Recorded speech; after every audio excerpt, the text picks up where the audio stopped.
Hello. Today I will be doing a discussion on the critical needs and challenges faced by disaster workers and disaster survivors throughout the different phases of disaster response. This discussion will be mostly based on the video needs and challenges of disaster workers. Um, the main things I'll be reflecting on or touching on today are the different phases of disaster responses. Those phases are include the heroic phase, the honeymoon phase, and the disillusionment phase. We'll explore how and each phase impacts workers and survivors, and the that uh, psychological challenges and needs that impact these workers and survivors, and what treatments can be used to support their consistent recovery. The first phase we're going to be talking about today is the heroic phase. The heroic phase is based on the needs as well as the challenges taken on by the disaster survivors and the workers that are helping forward reconstruction of a particular society. During this phase, takes part during or immediately after the disaster. It is mostly characterized by a rapid high energy response as a worker, first responder, or medical team, especially volunteers, rush to start to provide aid for said disaster. This initial response of adrenaline and rush enables those workers to perform really physically demanding tasks under extreme pressure, akin to when a rush of adrenaline allows a mother to lift a car to get a child out, or something along those lines. The challenges, however, during this phase are considerable. There is a lot of physical exhaustion due to the long hours that these people are working, and they don't have adequate rest or nutrition.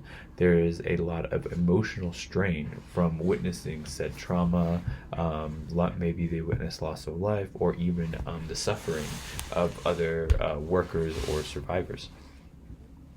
A big one is also the resource scarcity.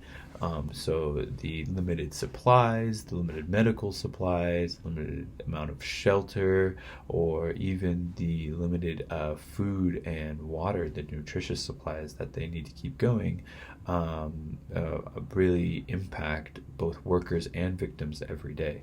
The primary need within this phase is the combination of both logistical support, so support from the government, support from the community to help these first responders to keep going, and the emotional support, so mental health that allows them to keep going, someone to talk to during this phase, someone to kind of help them understand what is happening and relieve some of that stress that is put upon our first responders.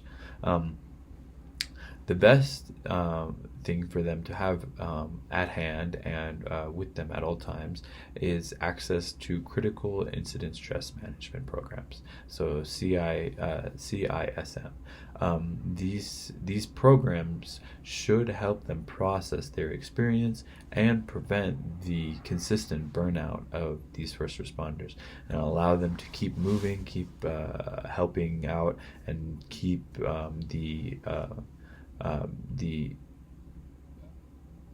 shouldering responsibility easier for them.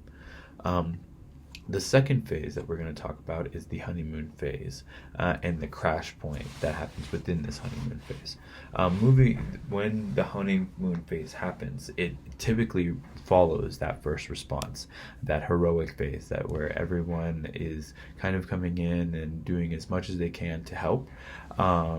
In this phase, the sense of community cohesion emerges among the survivors and responders, and are buoyed by the relief efforts and the support system. So they're kind of helping and help bring that relief effort up during the support system. This phase is usually the phase where everyone thinks, oh, we're all doing right, or we're all doing everything right, everything is going well, but eventually it leads to what is called the crash point.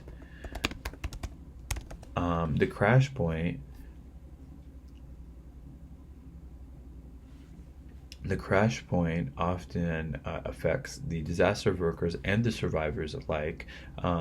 This can occur weeks to months post-disaster. It almost happens immediately once the crisis has kind of died down and that original adrenaline rush of support has gone away. These usually happens leaving the workers to confront their trauma and exhaustion of the initial incident. External aid and attention may begin to dwindle from the government. The survivors, in terms of the citizens of this, may have feelings of isolation and start to kind of retreat into their own homes, or start to provide less support for the community and more support focused on their own family in terms of helping get out of this crisis. For example, most responders experience compassion fatigue, where the constant exposure to multiple people suffering depletes their own emotional resources. And for this, the primary solution for this is PFA, psychological first aid. It ensures regular debriefings for workers and first responders in this area. The last phase we're going to talk about is the disillusionment phase. And this is where clinical conditions and treatment comes in. The disillusionment phase starts to set in when survivors experience some sort of recovery. The recovery starts to set in, but is slow.